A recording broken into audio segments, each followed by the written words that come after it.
Welcome back to Book Break. I'm here today at Shakespeare's Globe, which is very, very exciting. And surprise, surprise, we're going to be talking about Shakespeare today and how relatable his writing still is today by looking at a Shakespeare poem for every mood. So I'm here today with Sarah Llewellyn-Shore, and we're going to be going through this amazing book, Shakespeare for Every Day of the Year, which I have found so useful going through and finding. It's got little poems, little quotes on every page with a little bit of an introduction to give you some context. So that is where Sarah comes in. So do you want to explain a bit about what you do here? Yeah, so I'm an actress originally. Also, I'm a youth theatre director here. And I am something I'm really proud of. I'm a storyteller. So what we do is we take a Shakespeare play and then we turn it into an hour to 45-minute performance where we retell that story to many different audiences, from very young, kind of 6-year-olds, right up to adults. Amazing. So in terms of going through Shakespeare's different emotions, let's kick things off with love, the emotion that maybe he's most famous for writing about. Of course, everyone's heard the sonnet that starts, "Shall I compare thee to a summer's day?" Yes. But I have been going through to look at ones that are maybe a little bit less cliche. The poem that's been put on here for the page for Valentine's Day is Sonnet 29, which I thought was really funny, actually really sweet. So it's basically, the whole sonnet is this guy just complaining about his life and how he's never really achieved what he wants to achieve, and he's not rich enough and successful enough. But then right at the end he says, "For thy sweet love remembered such wealth brings, that then I scorn to change my state with kings." So it's kind of like reminding himself what really matters in life and that his love is the most important. Which I thought was really sweet, but quite a funny one. You know, one of the reasons that I love Shakespeare is that I think I was saying to you before, it's never black and white emotions, and that we always do. He can relate, if you like, to human emotion. There's often times when we think the grass is greener. Yeah, it's very real. Which brings me to the next one I picked, which is also very honest. So this is Sonnet 130, and this is kind of subverting the whole like, "Shall I compare thee to a summer's day" idea, because in this one he starts by saying, "My mistress's eyes are nothing like the sun, coral is far more red than her lips red," and it goes on basically just saying like, she's not all of these amazing beautiful things, she's not as good as this nature or that nature. But then the last bit is, "And yet by heaven I think my love as rare as any she belied with false compare." So it's, you know, she might not be as beautiful as the sun or coral, but she's real and he loves her. Do you have any other favourites on love? To state the obvious, but with Romeo and Juliet, when Romeo says, "It is my lady, oh, it is my love, oh that she knew she were."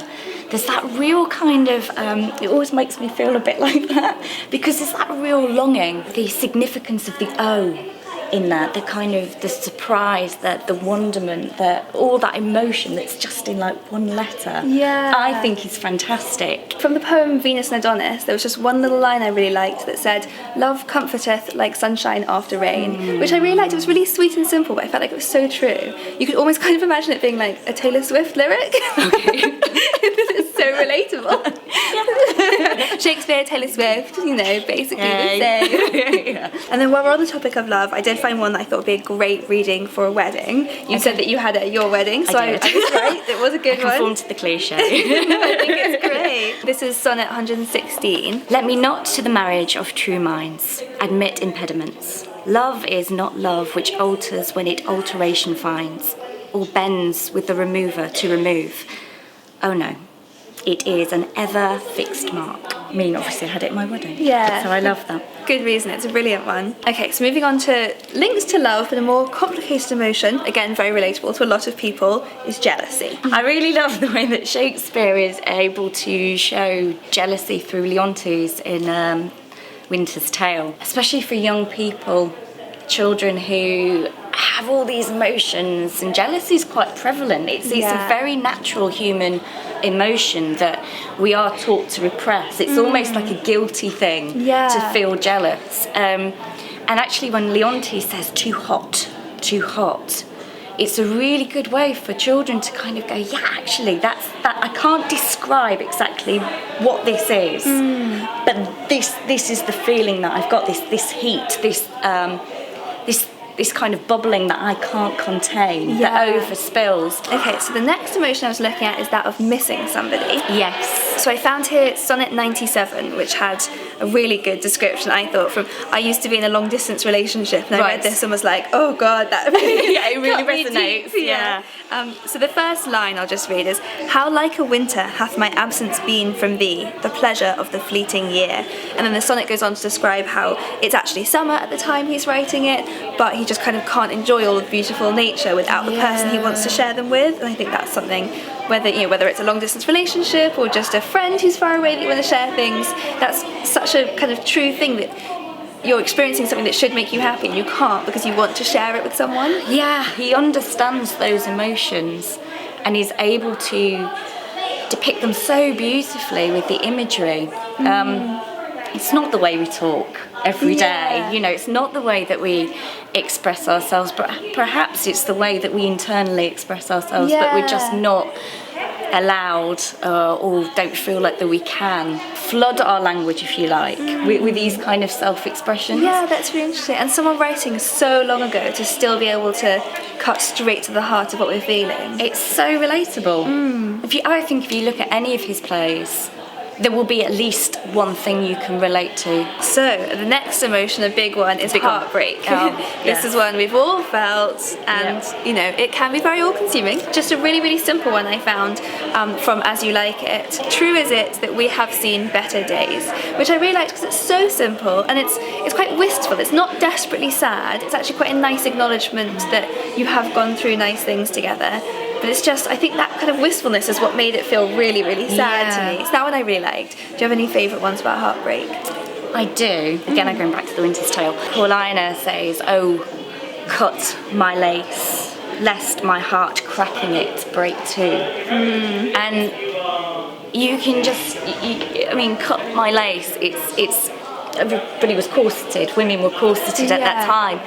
And you can just imagine that her heartbreak is so huge that the corset can't contain how big her heartbreak is. It's like what you said earlier about that might not be the way we talk. If I was sad and I walked into a room and was like, rip off my clothes because my heart's breaking, people would be like, all right, calm down. But actually that is sometimes the way it feels. When you're alone in your room and you're crying, it does feel like your heart is physically breaking apart. We don't talk that way, but we still feel that way. Absolutely, it's what we carry.